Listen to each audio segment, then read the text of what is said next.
Dr. Paulo Azzolini, doutora Cristina Cacauá, doutora Andréa Cristine Arcego. O Dr. Anderson Furlan Freire da Silva é juiz federal, diretor da Escola da Magistratura Federal do Paraná, doutorando e mestre em Ciências Jurídico-Econômicas pela Faculdade de Direito da Universidade de Lisboa e autor de diversos trabalhos jurídicos. Com a palavra, o Dr. Anderson Furlan.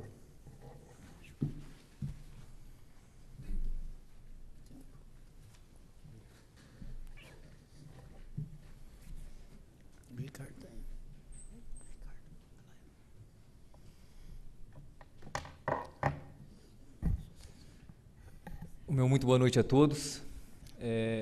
Sempre uma alegria estar aqui na Ordem dos Advogados do Brasil, seção do Paraná. Eu queria agradecer a gentileza desse convite ao Dr. Paulo Azzolini, que é o presidente da Comissão de Advogados Empregados na Administração Pública, Indireta e Regimes Especiais da OAB, também a doutora Juliane Colli Bretas, aos alguns amigos que, infelizmente, não podem estar aqui agora, como o Dr. César Moreno, o Dr. Noronha, presidente da Caixa de Assistência, especialmente o Dr. José Lúcio Glombi.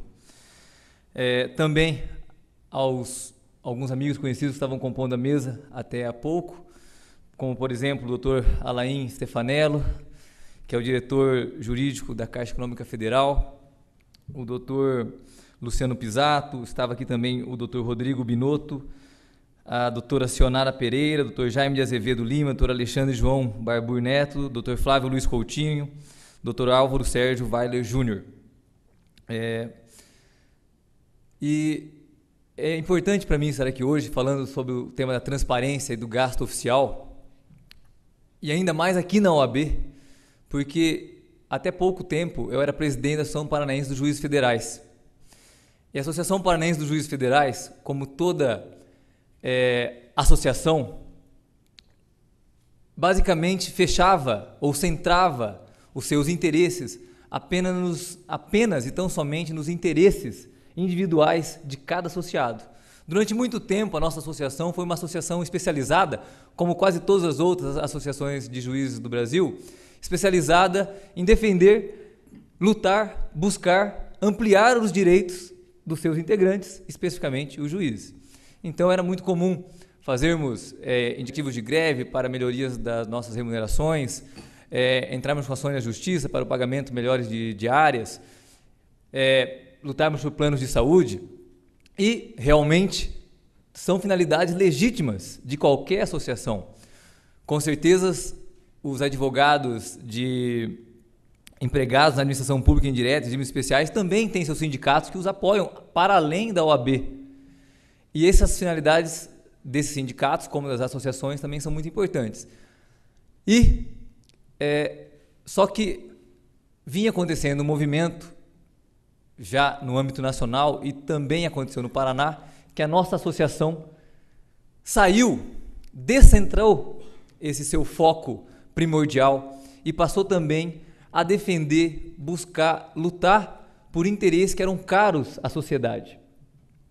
E entre eles, por exemplo, nós lutamos aqui no Paraná, juntamente com a AB, e aqui nesse auditório fizemos uma belíssima convenção, um belíssimo encontro em defesa da aprovação da PEC 544, que o Dr. José Lúcio Glombi é o seu mais árduo defensor hoje no Brasil, juntamente com o deputado Francisquinho e o senador Sérgio Souza, esse sim, que foi muito criticado quando assumiu seu mandato como suplente da ministra Gleisi, porque ele disse em uma entrevista e ele é advogado aqui no Paraná, atuante, ele disse numa entrevista que, como senador, uma de suas prioridades era fazer aprovar a PEC 544, e ele foi motivo de chacota por alguns desavisados, mas mal sabiam esses desavisados que o senador Sérgio Souza hoje é a principal liderança na República, no Executivo e no Legislativo, que defende a PEC 544.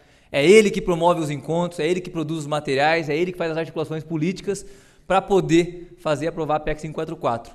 Mas mais importante que esse movimento que a PAJUF participou, que é a criação de um tribunal no Paraná, que não diz respeito só a juízes, porque os juízes de primeira instância não iam ocupar nenhum cargo. Eram só 15 desembargadores, viram todos de Porto Alegre. Isso dizia respeito à sociedade, que estaria mais próxima do seu tribunal e a economia também seria beneficiada. Mas mais importante que esse foi um movimento que nós participamos, que a OAB e a Pajuf estiveram juntas, lado a lado, organizando esse movimento, juntamente com a Gazeta do Povo, pela transparência no estado do Paraná. Todos vocês aqui devem lembrar a situação caótica que a gente se encontrava há 2 anos, que não mudou muito. Ainda hoje continuamos numa situação nebulosa, por assim dizer, mas já muito melhor do que era antes. E naquela situação anterior em que existiam diários secretos, onde despesas eram publicadas em cadernos impressos e arquivados sem o conhecimento de ninguém, onde existiam 4, 5, 6 diários oficiais no estado do Paraná, a OAB tomou a frente daquele movimento, juntamente com a Gazeta do Povo, a Pajuf e centenas de outras entidades, fez um movimento na Praça da Boca Maldita, onde levou 30 mil pessoas numa noite fria de junho de 2010, e desse movimento surgiu uma lei, que eu vou falar sobre ela daqui a pouco, que é referência nacional sobre a transparência das contas públicas. E a referência, essa lei feita pela OAB e pela Pajuf, porque ela vai muito além do que já previa a lei de responsabilidade fiscal, mesmo com as alterações da lei complementar 131, e muito além ainda do que previa também e prevê a lei de acesso à informação.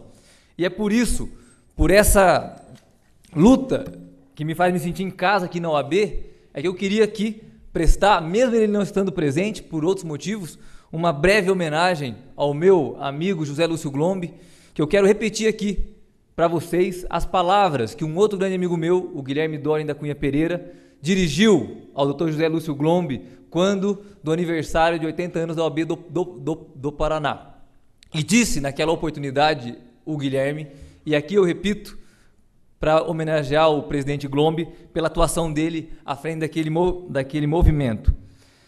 Amigo e presidente, general e parceiro de batalhas inovidáveis, sua atitude firme e ao mesmo tempo equilibrada, de homem de bem, fez toda a diferença nesse estado. Em momentos de confusão moral como aquela em que vivemos, em que os referenciais seguros do pensamento e da conduta parecem desaparecer, em que muitos, que em outras ocasiões não vacilariam, começam a hesitar, a duvidar mesmo do valor da hombridade, da retidão, ou o que é pior, em que muitos, não duvidando do valor da retidão, não sabem sequer em que ela consiste, é fundamental o farol da coragem e limpidez de vida de uns poucos líderes e algumas instituições.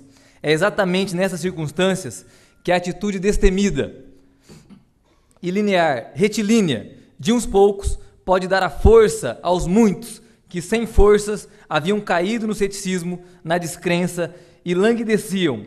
Pode dar luz para aqueles, infelizmente numerosos, que, não suficientemente bons, corriam o risco de achar que a conduta ilibada é uma tolice, uma ingenuidade. Essas palavras cabem perfeitamente à personalidade do presidente da OAB do Paraná hoje e é um exemplo para todos os advogados e todos os juízes desse estado. E eu posso dizer que a minha convivência aqui na OAB, presidindo uma associação de juízes, e agora abrindo e fechando um parênteses muito rapidamente, foi muito esclarecedora para a minha atividade associativa e o meu comportamento enquanto juiz. Porque eu não fui, apesar de ter sido aprovado no exame da OAB, eu não fui advogado quando eu passei no concurso. Naquela época, era possível isso, eu passei no concurso para juiz federal com 24 anos. Não cheguei a advogar, não senti as agruras do dia a dia, como muitos juízes, infelizmente, também não conhecem.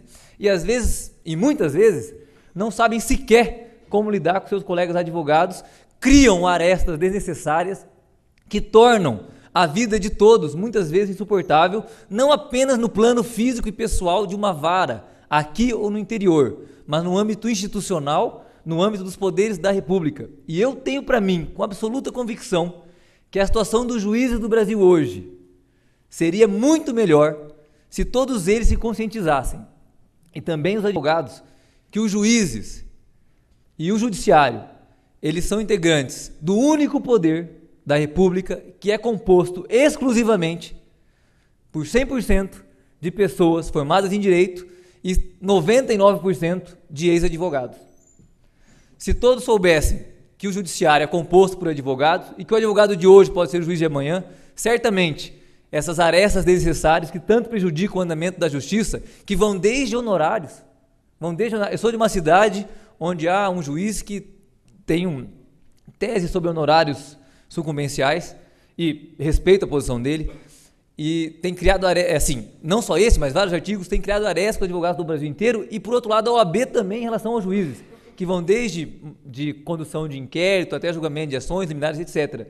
Todas as arestas poderiam ser muito bem equacionadas num ambiente onde o diálogo fosse muito mais construtivo de pessoas que se consideram iguais, e não de pessoas que se consideram muitas vezes umas melhores que as outras. Mas enfim, esse prólogo foi até certo ponto pertinente, porque nós vamos falar aqui hoje sobre a transparência e o gasto público. E para tratar desse tema, eu gostaria de lembrar que ele é muitas vezes envolto por alguns dogmas esclerosados, por algumas premissas esquizofrênicas que durante muito tempo dificultaram o entendimento do que poderia ser, qual a amplitude e a profundidade da transparência na vida das pessoas e no Estado. Uma primeira premissa equivocada, um dogma esclerosado, diz justamente sobre o que é o Estado. Durante muito tempo, o Estado foi confundido com a pessoa do rei. Havia até a célebre frase do Luís XIV, de que l'état c'est moi, o Estado sou eu.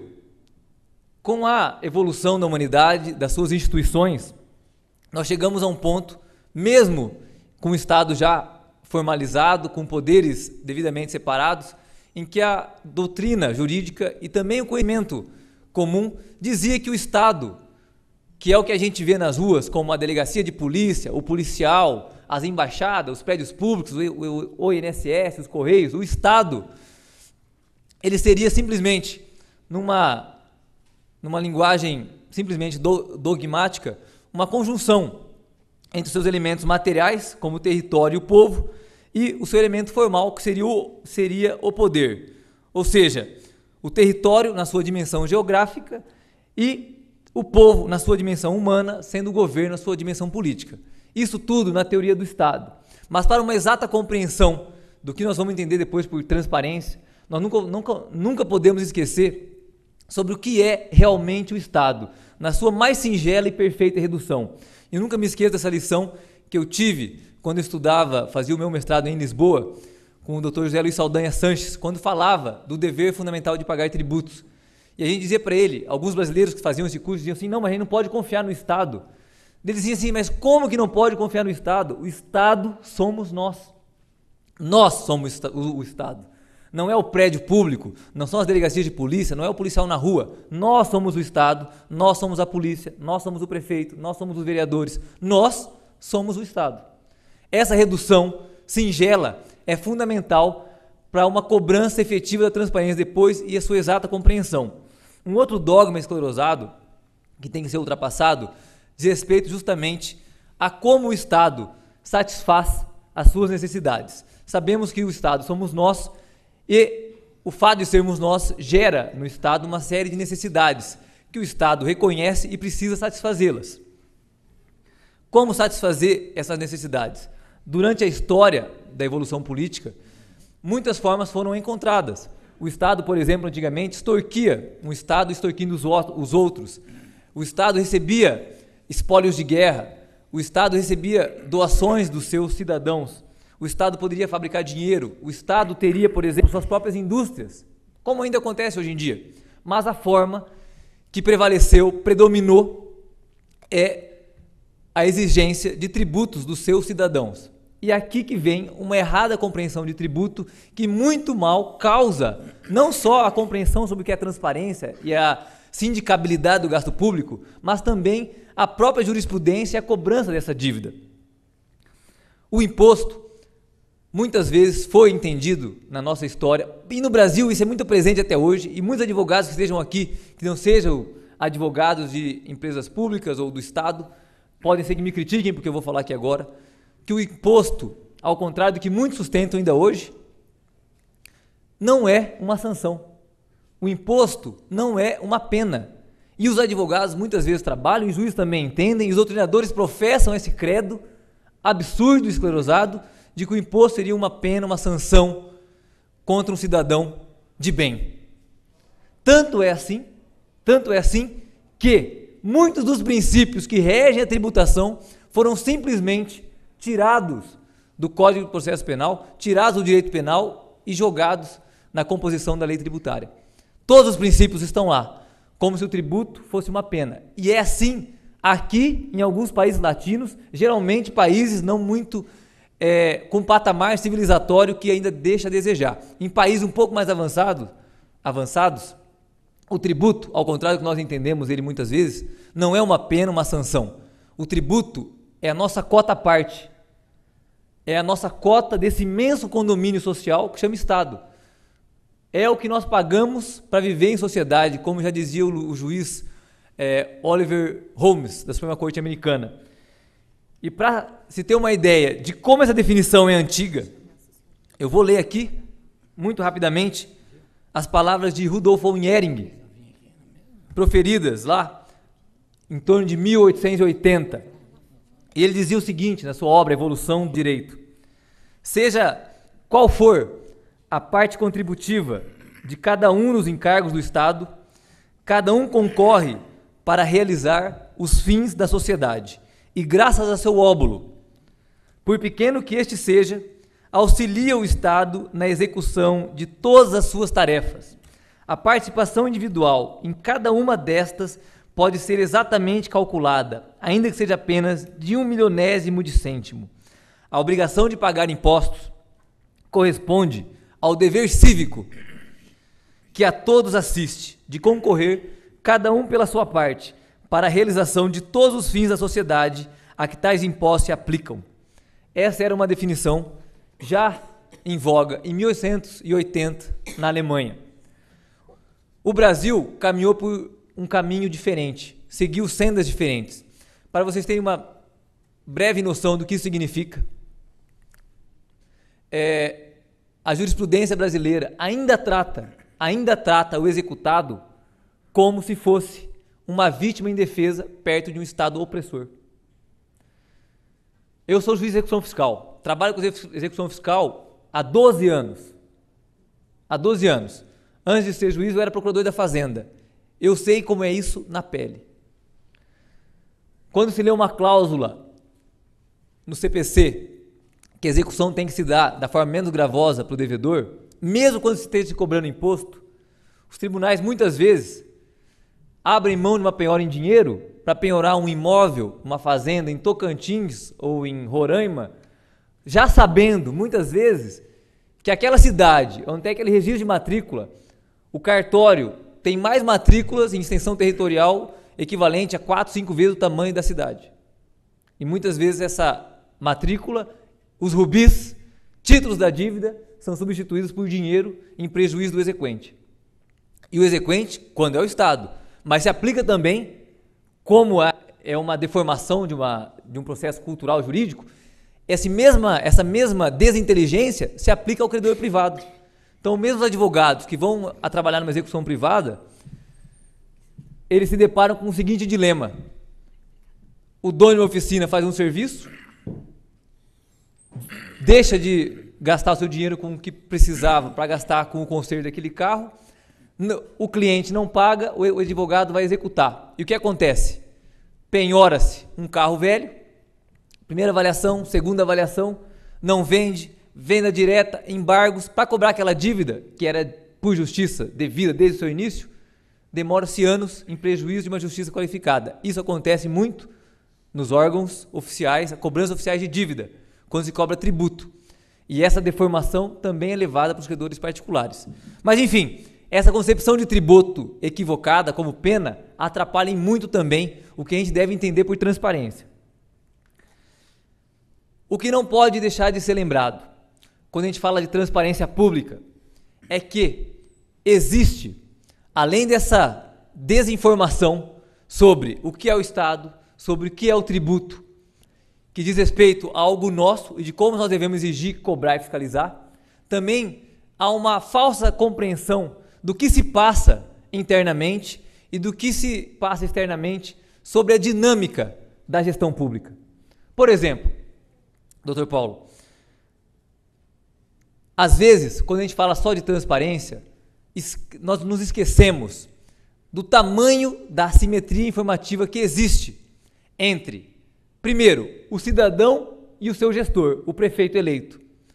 O cidadão não sabe Se o prefeito é eleito, pela falta de informação, porque ele não tem acesso às informações da prefeitura, ele não sabe se o prefeito aplica o dinheiro dos seus impostos, que é o seu dever cívico, a sua cota do condomínio daquela municipalidade, não sabe se aplica aqueles recursos com eficiência, da forma mais correta, da forma mais adequada e razoável. Ele não sabe, porque o cidadão sabe menos da máquina do que o prefeito. Por outro lado, não podemos aplicar totalmente a culpa no prefeito. Por quê? Porque o prefeito sabe menos da máquina do que o seu servidor. Há uma simetria informativa entre o cidadão e o prefeito, e o gestor público de forma geral, e esse, que muitas vezes foi eleito, com os seus funcionários. E eu dou um exemplo para ilustrar. Há cerca de 5 ou 6 anos, o prefeito de Maringá, chamado Silvio Barros, procurou a justiça para dizer que ele estava preocupado com possível desvio ou possíveis fraudes no setor de licitações da prefeitura. Entregou alguns documentos e pediu para que se começasse uma investigação. Se essa matéria cai na mídia, a primeira tendência nossa é achar que o prefeito está envolvido naquele desvio de verba. Olhe como podemos estar sendo injustos com o prefeito. Ele nem sabia, denunciou, e a partir da denúncia dele foi feita uma apuração e nós descobrimos uma fraude gigantesca na prefeitura de Maringá, no setor de licitações. Os funcionários do setor de licitações fraudavam sem que o prefeito soubesse. E às vezes levando o prefeito em erro. Por exemplo, teve um caso dos comprimidos. Uma determinada empresa ganhou uma licitação para vender comprimidos para o município. O preço do comprimido, cada comprimido 0,0001. Todo o procedimento andou dessa forma. Na hora de se realizar o pagamento, o pessoal envolvido nas fraudes esse pessoal suprimia um zero, 2 zeros, já aumentava 100 vezes o valor do comprimido. Então, com esse mero suprimento, essa supressão de um algarismo, um zero depois da vírgula, ou 2, alterava o valor da licitação em 70, 80, 100 mil reais. Que aí eles iam até lá e recebiam da empresa que estava vendendo. Porque a empresa estava totalmente legalizada. Ela informava o valor correto. O procedimento era correto. Mas ali, na hora do pagamento, acontecia isso. Esse foi apenas um exemplo. Nós tivemos vários dentro da Prefeitura de Maringá e só foi descoberto por a iniciativa do prefeito. E, aliás, faço aqui um parênteses. Eu era juiz em Maringá no ano 2000 e naquele ano foi feita uma apuração e eu decretei a prisão do prefeito à época e do secretário de Fazenda. Foi o segundo maior escândalo de desvio de verbas públicas do Brasil. Descobriu-se que em Maringá o secretário da Fazenda havia desviado cerca de 100 milhões de reais de uma cidade com 300 mil habitantes nos últimos 8 anos. Já devolvemos cerca de 30 milhões para o município. Foi decretada a prisão, mas esse movimento foi emblemático. A prisão e o que aconteceu depois dele, porque a sociedade se indignou com aquilo, houve uma alternância do poder naquela localidade, mas mais do que isso, surgiu ali um órgão de fiscalização social muito importante para o Brasil hoje, que é o Observatório Social. E surgiu ali, depois daquele movimento, em seguida em 2004, eu participei da existência da fundação dele, não como membro fundador, mas auxiliando nas palestras, nos cursos, etc. E hoje está quase no Brasil inteiro. Há 2 semanas foi feita uma reunião em Curitiba para que seja implantado em Curitiba. E o prefeito Silvio Barros autorizou que o Observatório Social do Brasil indicasse uma pessoa que ele jamais havia visto na vida e essa pessoa tivesse todos os poderes e prerrogativas necessários para fiscalizar todas as contas municipais. Ele tinha carta branca para pedir qualquer documento, para pedir qualquer cheque, para entrar em qualquer departamento, para fazer qualquer análise. E é por isso que Maringá hoje, e esse prefeito inclusive, está deixando o seu cargo com 80% de aprovação e com pouquíssimos problemas com o Ministério Público. Tiveram alguns problemas, eventualmente, com lixões, com questão de transporte, mas nada que envolvesse situações graves de desvio de dinheiro público. Muito pelo contrário, há uma fiscalização efetiva do Observatório Social em Maringá sobre isso. E naquela época, quando foi decretada a prisão, só para antes de fechar esse parênteses, para vocês entenderem o que causa a falta de publicidade, a falta de informação. Não estou nem dizendo em transparência ainda. Sabe como era desviado o dinheiro da prefeitura? Era igual aquele sujeito que resolve ter uma amante. No começo, o sujeito que arranja uma amante, ele é casado, ele coloca uma peruca, aluga um carro, viaja, vai num motel a 30 quilômetros da cidade dele, para não ser percebido. Depois de um tempo, ele começa a ficar um pouco mais seguro e já andar no carro dele próprio. Às vezes leva até alguma multa e tenta explicar. Passado algum tempo, ele já está de mão dada no shopping com a amante. Na prefeitura de Maringá aconteceu exatamente a mesma coisa. No começo, operações complexas para se desviar o dinheiro público. Contratos superfaturados, esquema com construtora, fraude nas licitações, entrega de mercadorias não correspondia exatamente àquela, compra de materiais de segunda, enfim, procedimentos até certo ponto complexos. Mas para que tudo isso, se nós vivemos num país onde a impunidade é a regra? Com o tempo, eles perceberam que não precisava de nada disso, ajeitaram a administração, pararam com corrupção em licitações, em compras, pregões, etc., porque dava muito trabalho, e passaram a fazer a forma mais simples. Pegavam o cheque da prefeitura, assinava, endossava, depositava na conta. Tanto do secretário como do prefeito. Simples. Quando quebramos o sigilo bancário, tinham lá contas que recebiam 500, 800, 700, 1 milhão de reais por mês de cheque da prefeitura. E aconteceu durante anos a fio. Hoje já é mais difícil de acontecer. Mas acontecia porque também é um mal da nossa da sociedade a falta de punição. Não havendo punição, não há o temor, e não havendo temor, a pessoa sente livre de fazer o que quiser. E o mais interessante e o trágico é que a pessoa que desviava os recursos públicos, ela era uma espécie de celebridade social na cidade. Em todos os jornais apareciam nas colunas sociais, era até bonito, dava status, tirar foto daquela pessoa, porque ele tinha Learjet, ele tinha Ferrari, não é? E a sociedade, de certa forma, cultuava aquilo. Mas, enfim, fechando esse parênteses, desse movimento surgiu o observatório, que hoje, vou falar isso no final, é também um importante instrumento de controle das contas públicas e de fiscalização da transparência. Mas, havendo assimetria informativa, nós chegamos à conclusão, a partir dessa constatação, da razão pela qual, num estado ideal, a informação é importante. E por que ela é importante? Ela é importante, por exemplo, para os cidadãos, contribuintes e eleitores, porque a partir do conhecimento das informações, eles podem exercer uma participação política mais efetiva, um controle social, escolher quem serão seus governantes a partir das informações publicadas, para saber se houve ou não uma boa gestão. Os fornecedores também se privilegiam das informações de uma forma lícita. Por quê? Porque eles podem decidir, a partir das informações públicas, se eles vão ou não vender ao Estado, se eles vão ou não produzir para atender uma determinada capacidade, uma determinada demanda do Estado. Os sindicatos também usam as informações, porque eles podem negociar remunerações, eles podem negociar condições de trabalho dos empregados envolvidos. Os empresários, eles têm a oportunidade, a partir de informações confiáveis, de saber se eles vão fazer determinado empreendimento, se eles vão dar continuidade a determinada atividade econômica. Os investidores podem, através das informações, fazer uma análise de risco, se deve ou não investir naquela cidade, naquele estado, naquele país. As ONGs podem ter essas informações também para acompanhar e fiscalizar as ações governamentais. Os partidos políticos podem fazer programas de governo a partir de informações confiáveis para criticar ou apoiar determinado plano de gestão. O governo pode fiscalizar os seus próprios recursos, como eles são aplicados. Os governos estrangeiros, por exemplo, quando forem celebrar termos de convênio com aquela cidade, aquele município, aquele estado, com acesso a essas informações, podem pautar esses convênios ou mesmo deixar de celebrá-los. Enfim, vários são os usos da informação.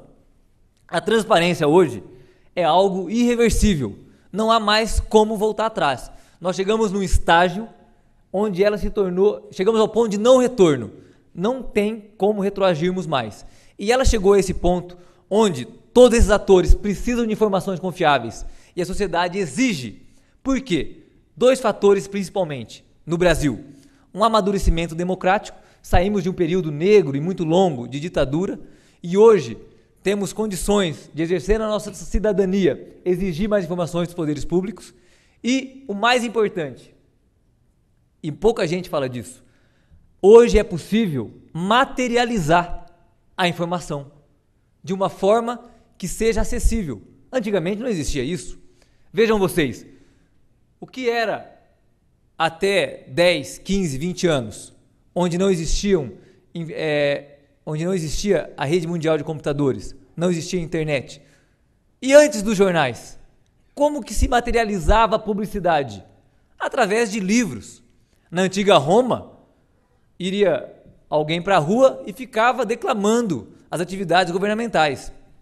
Com o tempo se extinguiu até isso, mas quando voltou-se a razão nas políticas de Estado, e não as razões de Estado, são coisas diferentes, surgiu o Diário Oficial, os livros de consulta, mas isso era publicidade e não era transparência. Isso não era uma informação adequada. Ninguém sabia o que acontecia naqueles livros. Ninguém tinha paciência para pesquisar e só estavam situados em poucos lugares. Então, o meio de veiculação era Diário Oficial. E falho. Eu lembro, teve um caso de Sabáudia. Se ninguém conhece, tem uma cidadezinha no interior do Paraná que chama Sabáudia. E o observatório constatou um caso lá muito interessante.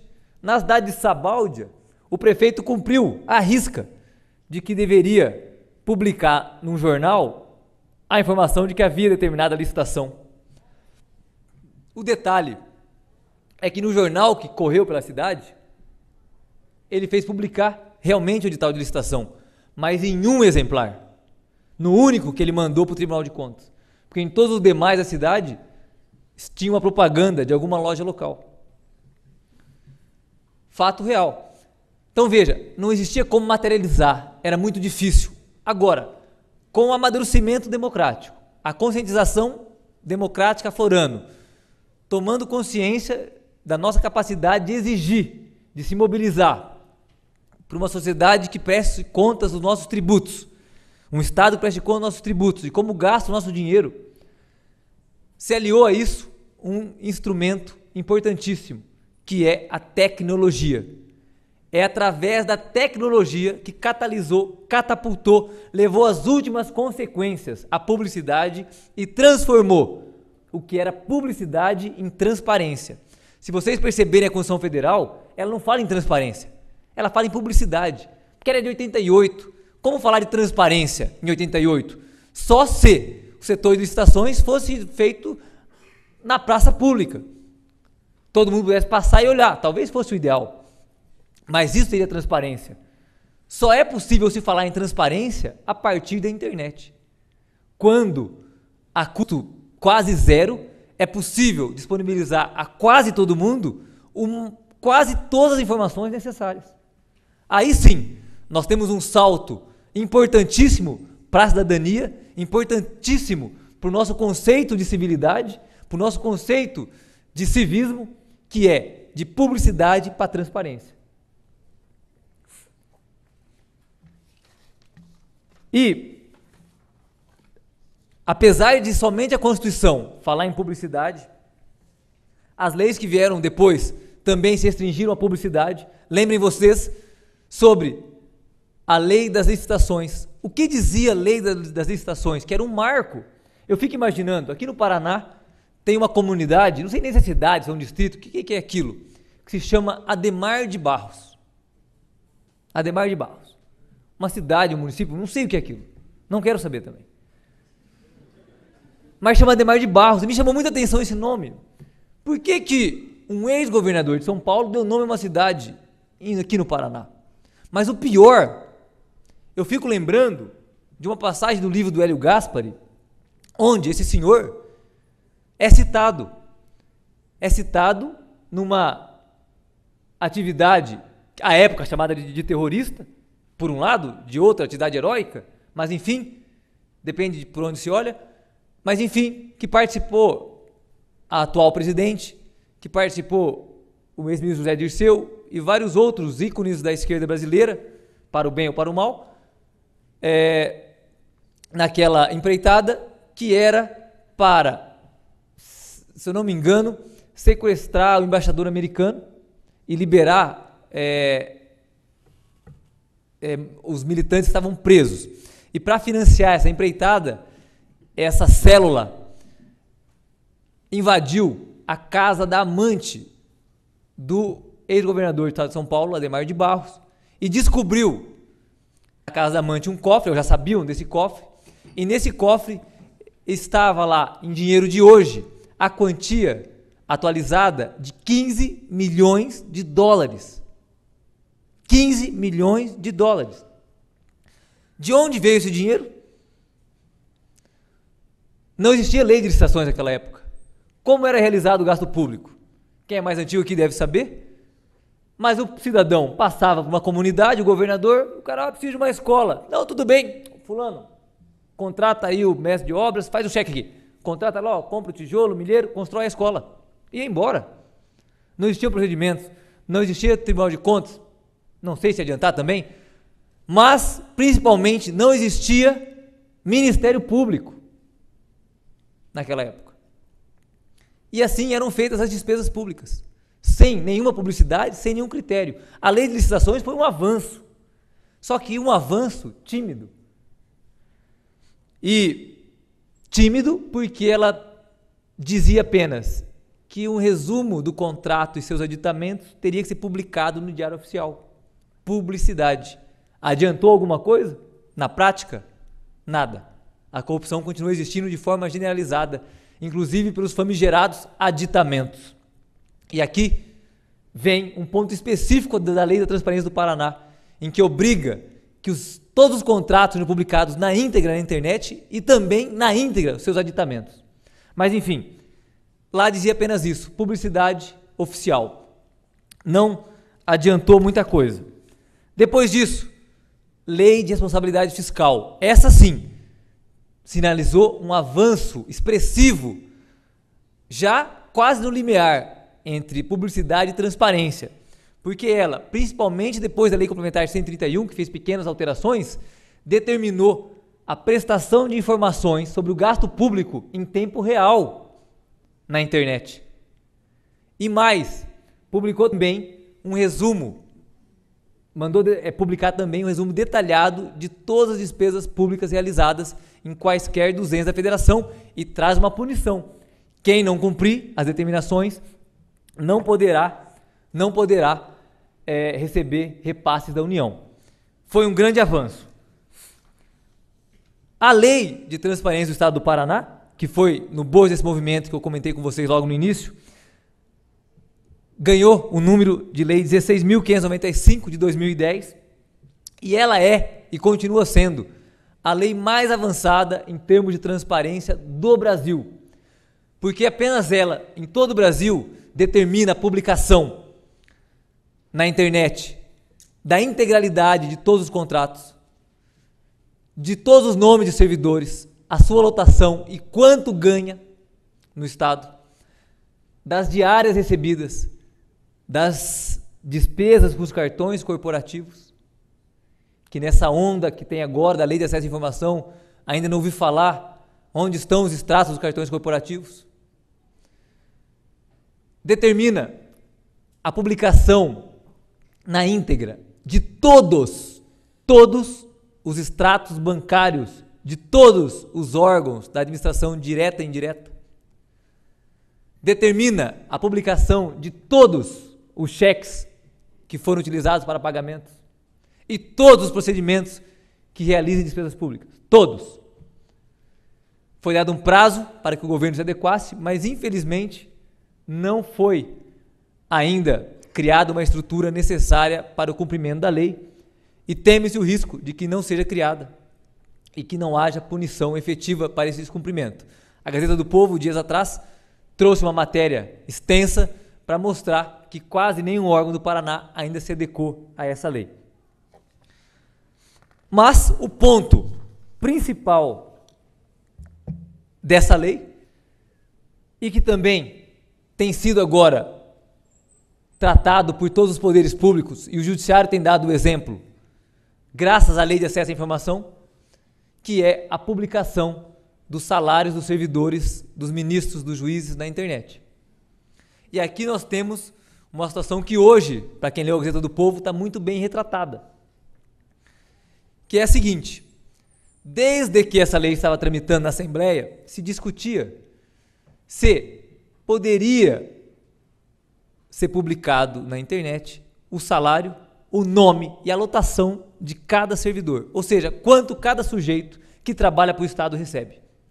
A Lei da Transparência do Paraná diz mais, ela manda publicar o nome de todos que recebem, não só dos servidores públicos. Mas enfim, os servidores públicos, um caso à parte. Nós sabemos, o movimento descobriu isso, que na Assembleia Legislativa, pessoas formadas em letras, em zootecnia, agronomia, eram aposentadas, por exemplo, como procuradores da Assembleia. Muito comum. Um dos problemas do nosso país é que, como há um medo de se enfrentar a questão remuneratória dos juízes, dos funcionários públicos, se criam subterfúgios, se criam vantagens não nominadas, se criam adicionais, etc. Tudo para agregar valor e poder aumentar o salário sem o ônus político de aumentar o salário. Aí surgiu uma lei do teto, que diz o seguinte: olha, todo mundo só pode ganhar igual o ministro do Supremo Tribunal Federal. Criou-se uma parcela única chamada subsídio. Por algum motivo, a jurisprudência entendeu que o subsídio não era tão subsídio assim, porque as vantagens pessoais têm que ficar fora dele, as indenizatórias também. Bom, o que aconteceu? Continuaram sendo criadas vantagens indenizatórias e hoje o subsídio é uma ficção, o teto é uma ficção. No Rio de Janeiro, por exemplo, a ministra Eliana Calmon me disse pessoalmente que se localizou um normativo criando um adicional até certo ponto interessante, quiçá extravagante, que é o chamado adicional pelo não exercício da atividade eleitoral. Ou seja, o juiz estadual que exerce a competência eleitoral, que é federal, ele recebe um jeton de 30% do salário do juiz federal para poder exercer a atividade eleitoral. Mas, talvez, atendendo ao princípio da isonomia, o reclamo da igualdade tão importante na nossa sociedade, a Assembleia do Rio de Janeiro aprovou uma gratificação pelo não exercício da atividade eleitoral. Ou seja, tanto recebe a gratificação aquele que trabalha no eleitoral, mas para não ficar em melhor situação, aquele que não exerce também recebe a mesma gratificação. Um juiz no Rio de Janeiro hoje recebe no mínimo, em começo de carreira, R$40 mil líquidos, por conta das gratificações. Eu tenho um parente, juiz lotado em outro estado estadual, que recebe bem mais que o juiz do Supremo Tribunal Federal. Aliás, e aqui vem um ponto a ser devidamente refletido sobre a Lei de Acesso à Informação. Nesse oba-oba que se criou com a lei, estão todos publicando os seus contra-cheques. A ministra Carmen Lúcia apresentou o dela em jornal, mas um fato que me chama a atenção, eu andei olhando os contra-cheques do ministro do Supremo Tribunal Federal, mas eu fiquei, preciso confessar, com a pulga atrás da orelha. Mas por quê? Eu vi lá, realmente, os ministros recebem R$26 mil. Não é nada para quem vai exercer o cargo de ministro da Suprema Corte do Brasil. Porque líquido significam 17, 18 mil reais para o custo de vida que tem em Brasília, enfim, cada um pode achar que é muito pouco, dependendo do referencial. Eu preferiria que o professor ganhasse R$15 mil e o ministro 17. Mas o que eu não acho justo o ministro ganhar só 17 no país de hoje. Mas enfim, percebi lá que realmente eles ganham R$26 mil. Mas, talvez eu veja coisas demais, a minha esposa sempre vive me dizendo, você é crítico demais. E eu me perguntava, por que o ministro do STJ, quando vai para o Supremo Tribunal Federal, ou um desembargador do Tribunal de Justiça, quando é promovido, é nomeado ministro do Supremo Tribunal Federal, por que eles se aposentam? O judiciário não é um poder único? O STJ não é federal? Por que alguém se aposenta no STJ para virar ministro do STJ? Por que a ministra é ser nomeada se aposentou no TST para assumir no STF. Será que uma lei de acesso à informação não deveria, pelo menos para não deixar dúvidas, saber se alguém recebe não só do Supremo Tribunal Federal, mas de uma outra fonte pagadora? Porque eu não consigo entender por que alguém se aposenta de um cargo para assumir outro. Então ele trabalha no Supremo de graça? Ou aquilo que não sei se é, mas há um acúmulo então de benefícios? Se há, confio que seja legal, confio que seja uma interpretação razoável da Constituição, mas por que não há um extrato de decisão para autorizar essa interpretação? Para nós podermos analisarmos, julgarmos essa interpretação. É uma dúvida que eu tive ontem, analisando os contra-cheques do ministro Supremo através de um ícone colocado no site do Supremo. Eu queria apenas saber, e ainda quero, se aquele contra-cheque é tudo o que aquele CPF recebe, ou se é o que aquele CPF recebe apenas do Supremo Tribunal Federal e está permitido, eventualmente, uma acumulação, uma aposentadoria de um tribunal estadual, por exemplo, que elevariam os salários para mais de 50 mil reais.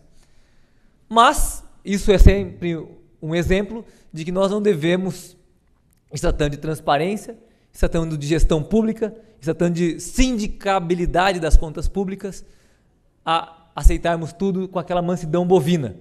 É sempre bom exercermos um senso crítico, uma curiosidade para saber se o nosso dinheiro, o nosso dever cívico, o nosso pequeno óbolo, a nossa contribuição ao condomínio social está sendo bem aplicada. Mas, para finalizando, me encaminhando ao final, a questão da transparência, demos o salto qualificado de publicidade para transparência. Mas, será que esse fetichismo tecnológico, jogar todas as informações num sítio da internet, resolve? Não. Nós ainda temos que avançar. Nós temos que ir um pouco além. Um pouco além como?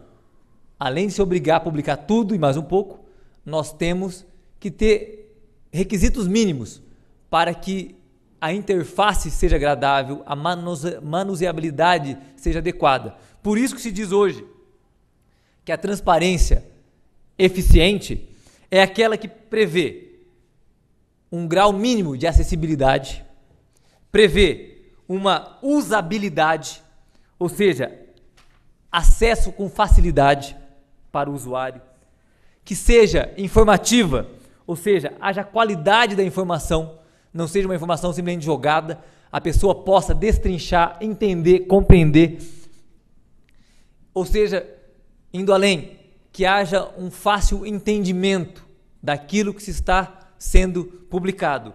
E por último, que a informação seja auditável, que através da auditabilidade se possa identificar, se controlar, se verificar a veracidade daquelas informações. E eu estava dizendo que nesse contexto se publicou recentemente os salários dos servidores. Foi aqui que eu parei antes de ter dado esse salto. Os salários dos servidores, dos ministros, etc. O Tribunal de Justiça do Paraná disse que não se poderia divulgar os salários dos servidores com a lotação e o nome. Por quê? Porque isso feriria a intimidade.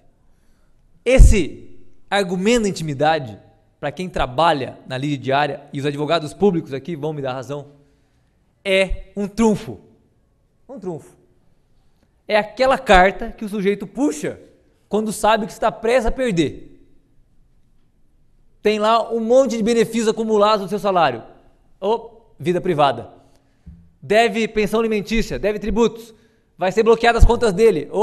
Intimidade, vida privada, não pode bloquear minhas contas. O advogado não pode saber quanto eu ganho. O advogado não pode saber o número da minha conta. Será que vida privada, honra, intimidade quer dizer número?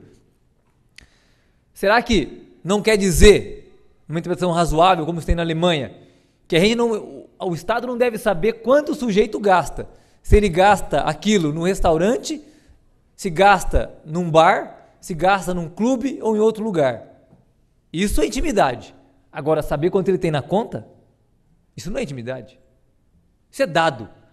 Se tratando de servidor público, isso não é nem mais um dado. Isso é um dever do Estado avisar a todos quanto ganha um servidor público. Se eles alegam falta de segurança, é uma basófia. O criminoso sabe muito bem reconhecer quando uma pessoa deve ser assaltada. Aos sinais exteriores de riqueza. Não é a divulgação do salário na internet que vai aumentar ou diminuir a sensação de segurança daquele sujeito. São os sinais exteriores de riqueza. Mas isso, além de óbvio, havia sido decidido pelo Supremo Tribunal Federal. E o Tribunal de Justiça do Paraná julgou contra uma decisão do Supremo Tribunal Federal, que já havia dito, num caso de uma lei de São Paulo, que é dever do Estado divulgar as informações, porque quando um sujeito faz um concurso público, ele está abrindo mão daquela parcela da intimidade, porque ele faz um pacto de trabalhar para receber do Estado e o que ele recebe tem que ser divulgado aos contribuintes. É um pacto implícito. Quem não quiser sujeitar esse pacto pode desistir da carreira pública. O Supremo Tribunal Federal disse isso.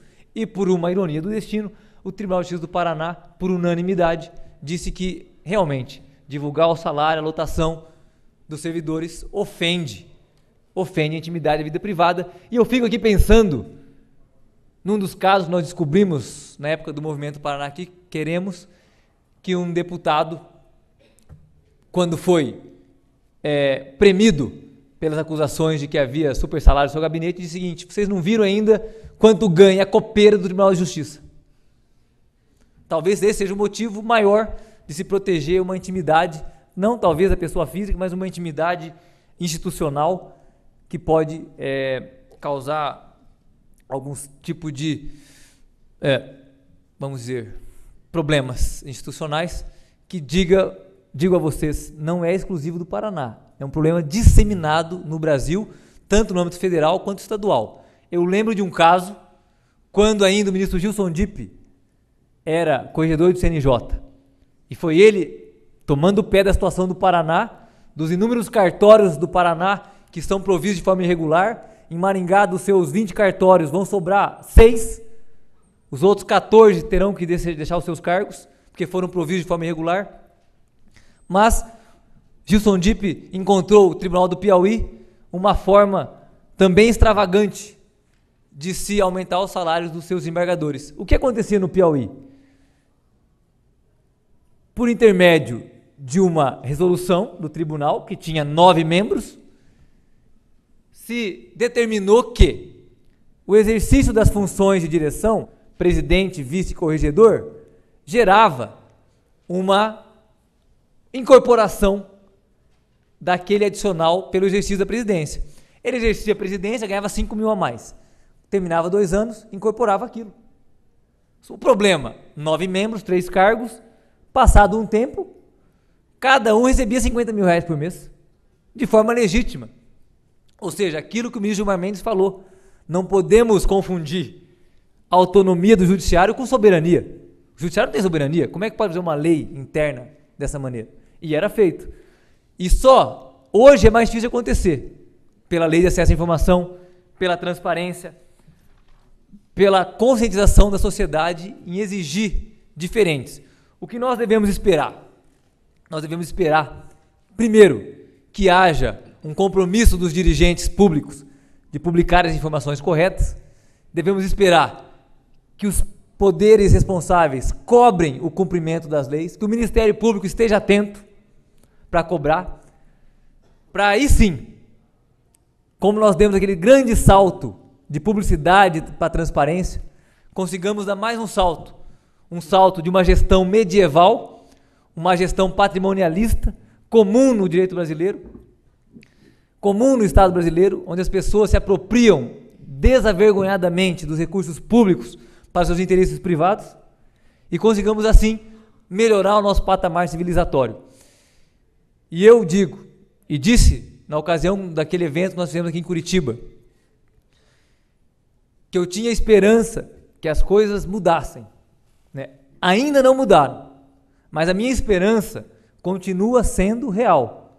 Porque a verdadeira esperança, como já dizia um filósofo, é aquela que nasce do mais profundo de desespero. E o desespero institucional é a sombra que eu carrego todos os dias quando eu trabalho na criminalidade e vejo os desmandos em todas as esferas da federação com os recursos públicos e do seu lado, como mostram as revistas eletrônicas, como mostram os noticiários todos os dias, ao seu lado, a outra face dessa moeda, que é a falta de recursos básicos para uma população mais carente, já deveria ter sido incluída numa sociedade mais civilizada e que ainda não foi, porque depende e está sendo, de forma já há muitos anos, espoliadas por uma classe dirigente que só tem uma sanha de se enriquecer com os recursos públicos. Mas era isso. Espero que eu tenha trazido para vocês aqui, na abertura desse importante encontro nacional dos advogados de empresas públicas e de trabalhadores da administração direta e indireta, um breve retrato da minha experiência como julgador e, mais do que isso, apesar de ser contraditório, apesar de muita gente ainda achar que o juiz é só aquele que fica parado no seu gabinete pronunciando pela sua boca as palavras da lei, mas de um ativista pela moralidade pública, de um ativista pela transparência, de um ativista por uma forma mais cívica de se gerir os recursos. E eu posso falar, porque eu sou assim na minha vida privada, eu sou assim enquanto fui presidente da minha associação. Na minha associação também não existia transparência. E eu achava uma esquizofrenia eu estar à frente de um movimento pela transparência, quando os meus associados não sabiam quanto que eu gastava de passagens por mês, quanto que eu gastava no restaurante por mês, quanto que eu pagava para meus funcionários. E lá na associação, nós demos o primeiro passo para que tudo fosse colocado à disposição de todos e, a partir dali, também cobrar do Estado do Paraná que fizesse a mesma coisa. E eu espero que cada um de vocês, nas suas autarquias, nas empresas públicas que trabalham e na sua vida privada, também comunguem desse entendimento, porque todos nós só temos a ganhar com essa forma mais cívica de viver, morar, trabalhar nesse Estado. Obrigado a todos pela paciência.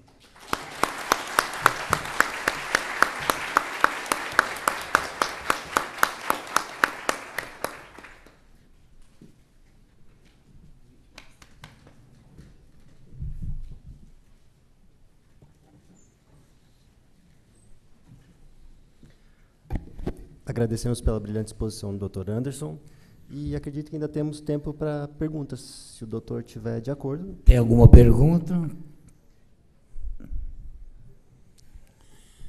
Não? Nenhuma pergunta?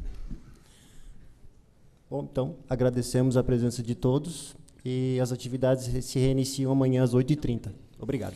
Bom, amanhã não tem jogo de futebol, então, portanto, venham cedo, senão não sobra lugar. Nós temos aí 300 pessoas inscritas. Muito obrigado, uma boa noite, bom descanso e até amanhã às 8 horas da manhã. Um abraço.